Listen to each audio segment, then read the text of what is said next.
nama saya? Perkenalkan, saya Rahma Ulia.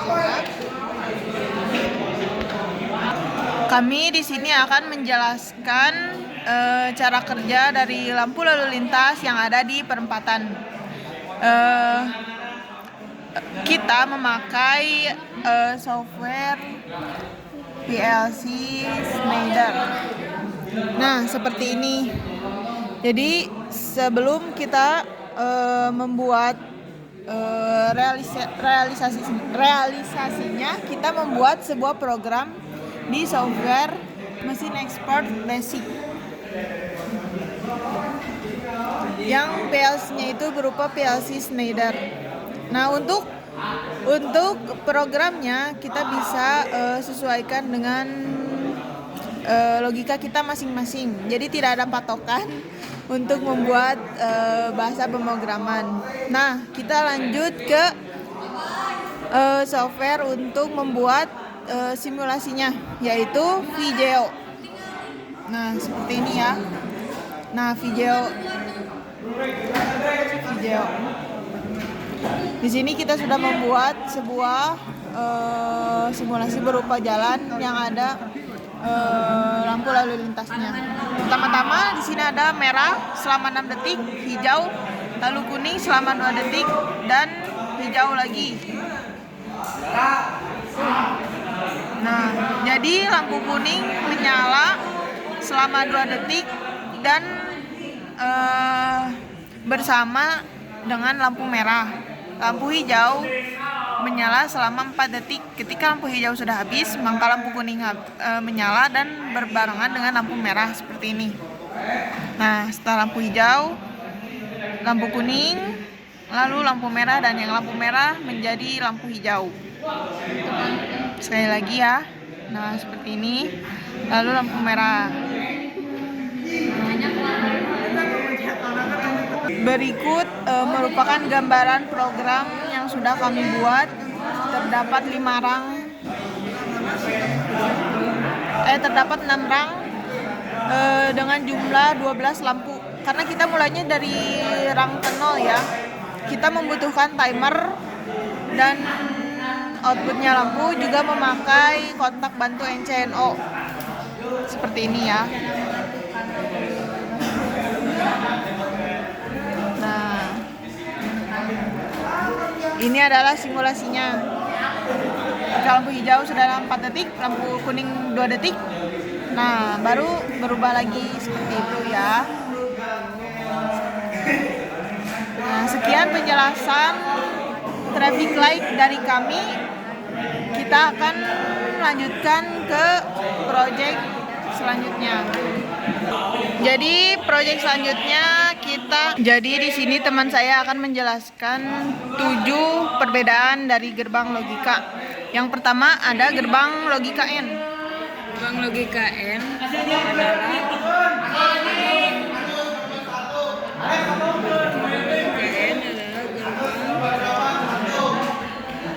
yang harus ditekan dua-duanya.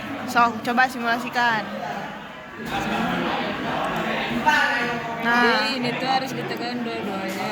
baru output menyala. Yang kedua ada gerbang logika OR. Gerbang logika OR ini mempunyai 2 input dan 1 output. Ini itu bisa ditekan secara satu persatu atau Salah satu. tapi tetap menyala. Yang ketiga ada gerbang logika NOT. Gerbang logika NOT output langsung menyala dan saat Kita tekan output mati. akan mati. Dan ini Yang adalah keempat gerbang logika AND NAN. Gerbang logika NAN. Kalau ini salah satu dimatikan, output tetap menyala. nggak mati, jadi harus mematikan dua-duanya. Jadi ini adalah gerbang logika OR, cuman kontaknya NC. Jadi output langsung menyala. Jika output ditekan dua-duanya, maka output akan mati.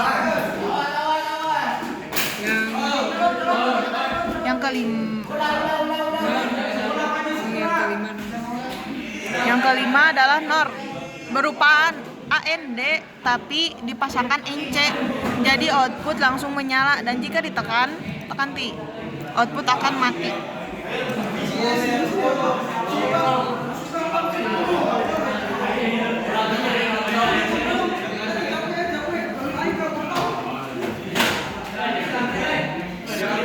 Yang keenam ada gerbang logika XOR. Output menyala jika ditekan. Jadi ini adalah kontak yang dipasangkan secara AND dan OR. Jadi bisa di salah satu. Nah, seperti ini.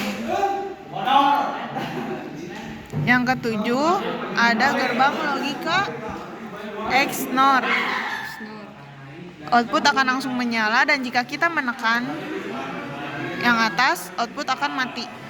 Nyalakan T. Iya. Nah, seperti ini ya. Begitulah 7 cara kerja dari gerbang logika. Kita akan menuju proyek selanjutnya. Selanjutnya kita belajar 3 cara penggunaan timer pada aplikasi mesin expert basic. Di sini terdapat 3 jenis ya. Yang pertama ada tone, ada TOF, dan juga ada TP. Kita lihat perbedaannya ya.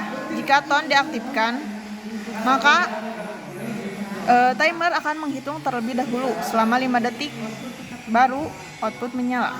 Nah, seperti itu ya. Jika TOF diaktifkan, output langsung menyala, tetapi timer belum menghitung. Timer bisa aktif ketika kita tekan lagi tombol seperti ini. Nah, baru timer akan menghitung selama 5 detik, baru output akan mati. Nah, seperti ini. Dan jika TP, ketika kita tekan, maka output akan menyala dan timer akan menghitung selama 5 detik dan lalu akan mati. Nah, seperti ini ya. Itulah 3 jenis perbedaan timer yang ada di mesin basic expert. Mesin expert basic. Nah, selanjutnya kita akan menjelaskan tentang counter yang akan dijelaskan oleh teman saya. Ya, di sini counter Ya, terdapat beberapa input. Yang pertama ada reset, yang kedua ada set, yang ketiga ada counter up, yang keempat counter down. Dan ini adalah Untuk menghubungkan output. Oke. Dari sini, Coba set dulu, Ti.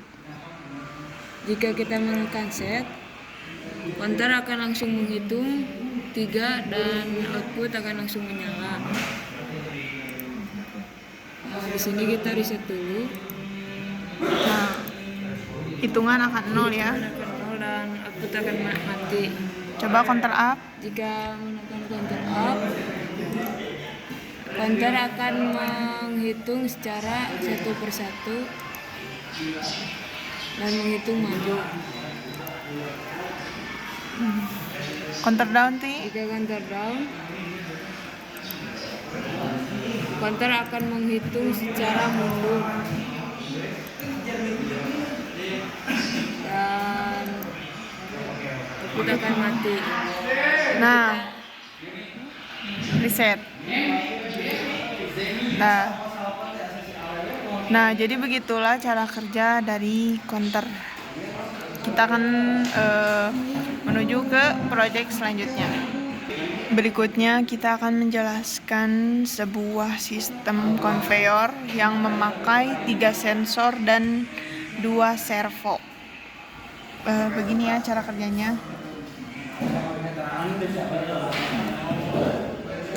Ketika on ditekan, lampu hijau akan menyala dan konveyor belum menyala karena sensor 1 belum mendeteksi benda. Ketika sensor 1 mendeteksi benda, konveyor akan berjalan sampai terkena sensor 2 yang mendeteksi benda juga. Ketika sensor 2 mendeteksi sebuah non-logam, timer servo akan turun dan berjalan, servo akan turun, konveyor akan mati, lalu benda akan jatuh sesuai tempat ya. Jika non logam maka benda akan jatuh ke tempat yang non logam. Nah, kita on-kan lagi ya. Ketika sensor 1 mendeteksi, konveyor berjalan. Dan ketika konveyor berjalan, jika bendanya logam dan mengenai sensor 3, konveyor akan mati, servo 2 akan menyala dan menghitung selama 10 detik. Nah, seperti ini, konveyor mati dan benda akan jatuh ya. Benda akan jatuh ke tempat yang sudah disediakan. Seperti ini. Dan jika sudah, maka sistem mati dan lampu off akan menyala. Seperti itu. Jika kita tekan tombol emergency seperti ini, maka lampu hijau akan menyala. Nah, seperti ini. Berkedip selama 1 detik sekali. Begitulah cara kerja mesin konveyor project kami. Kita akan melanjutkan ke project selanjutnya.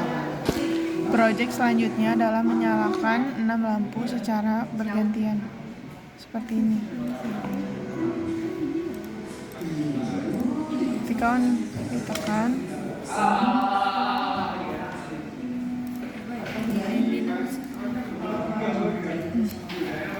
lampu akan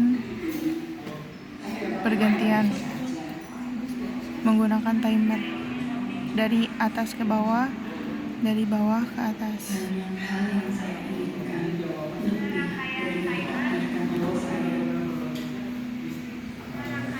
Nah, seperti itu.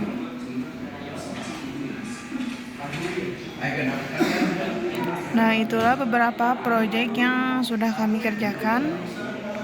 Terima kasih, mohon maaf bila ada salah perkataan. Wassalamualaikum warahmatullahi wabarakatuh.